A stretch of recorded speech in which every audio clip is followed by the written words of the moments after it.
What's going on, everyone? My name's Tenebris Infinite, and just before my break, I meant to talk about this location, and then my break happened, and I kind of forgot about it. Whoops. But today, we're going to talk about this really spicy location. Sure, it could be a control point, but it could be something a lot more interesting. And, I think with the mountains region being the final region that we'll see touched up here, there's a lot of potential for this spot. With a mega flat, huge expanse, if this does wind up becoming a control point, it'll be a very detailed and large location for us to build in. But I do think that there is the potential for this to be something else.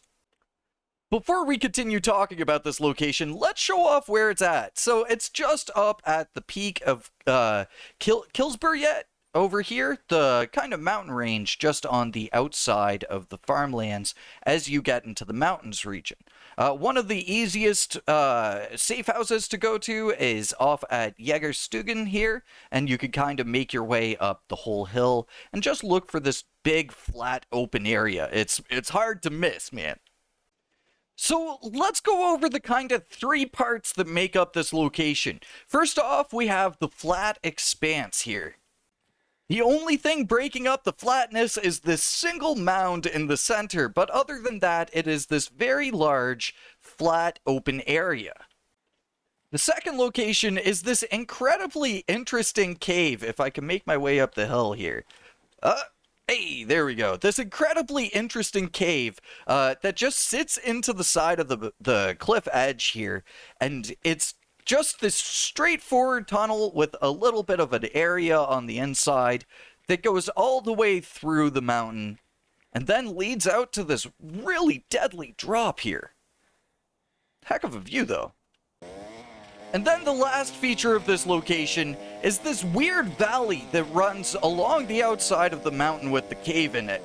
And this is very strange terrain as well. It could potentially be a water feature off at the location.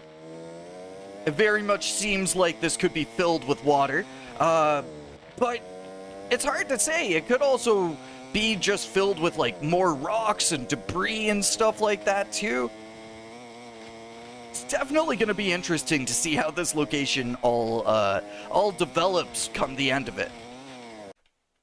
And by the way, yes, it was as difficult as you could imagine to get this dirt bike up here.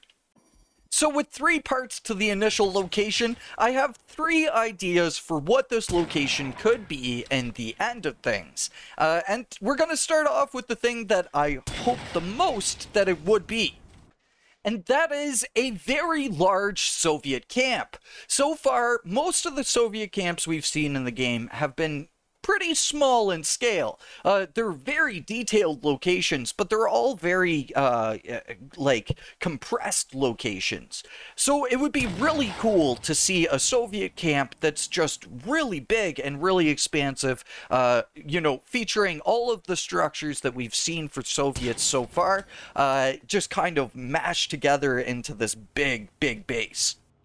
Something we haven't seen for the Soviets so far has been any sort of an assembly station for Firebirds, and maybe this location would be, I think, a perfect spot to set up and launch off some Firebirds from. It's very high, it's very elevated, so they could get to anywhere across the island as they need to get to.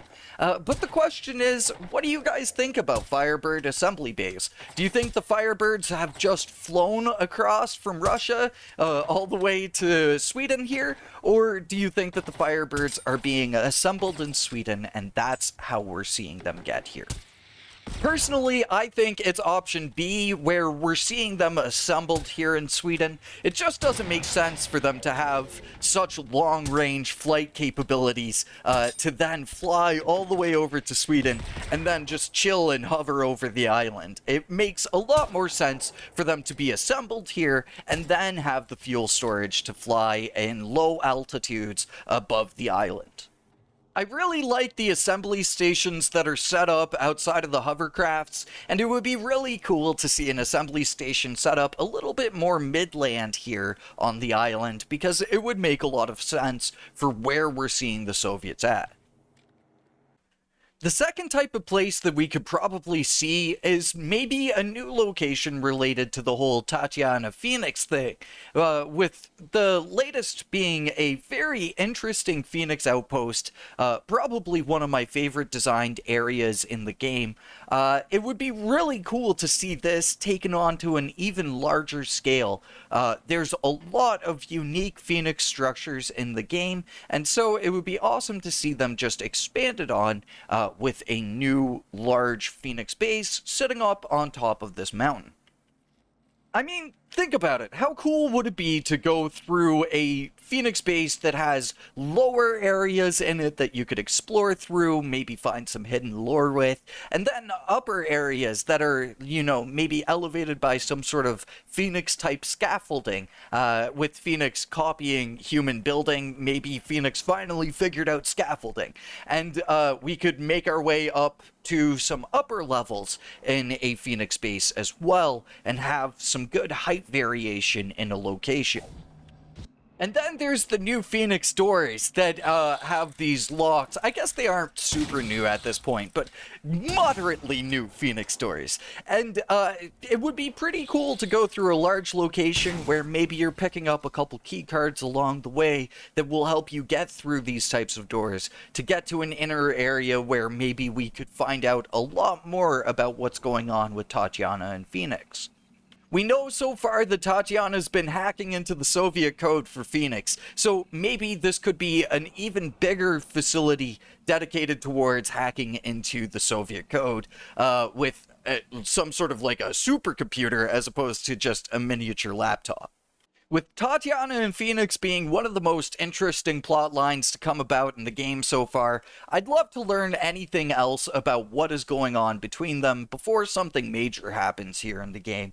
And so having a new, unique Phoenix base to explore through and find things out like that would be a ton of fun. And then lastly, if this location is reserved to be a control point, it would be nice to see maybe one of two different types of control points show up in this spot. And the first of which is some more castle ruins. I really think that castle ruins are some of the cooler control points, and we don't really have too many spots with ruins at them. I think it's only 2 control points in the south coast. So it would be really awesome to have some sort of a epic mountaintop castle ruin that you could transform and turn into one of your resistance bases. And for the second, it's one of my favorite locations to build at, so much so that I built my first mega base at it, and that would be another military control point.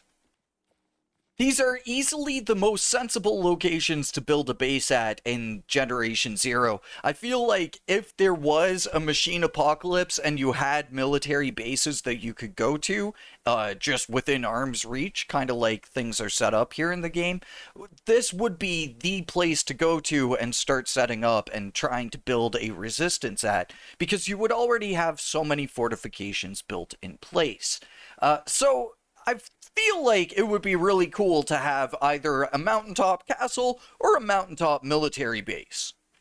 I definitely have the itch to build one final mega base here in the game, and so I think whatever is going to be going on here, if it is a control point, this might wind up being the final mega base that I build. But personally, I really hope that it's something story related and plot related in Generation Zero. I think that is what the game really needs over the span of this year. Control points are awesome, and base assaults and base defense are great activities for players to engage in, especially to get high-end loot in the game. But on the other hand, I feel like Generation Zero really needs some forward momentum to, get it back into its pace a little bit. And so it would be fantastic to see this location purposed towards some sort of plot, some sort of, development in the actual world of Generation Zero.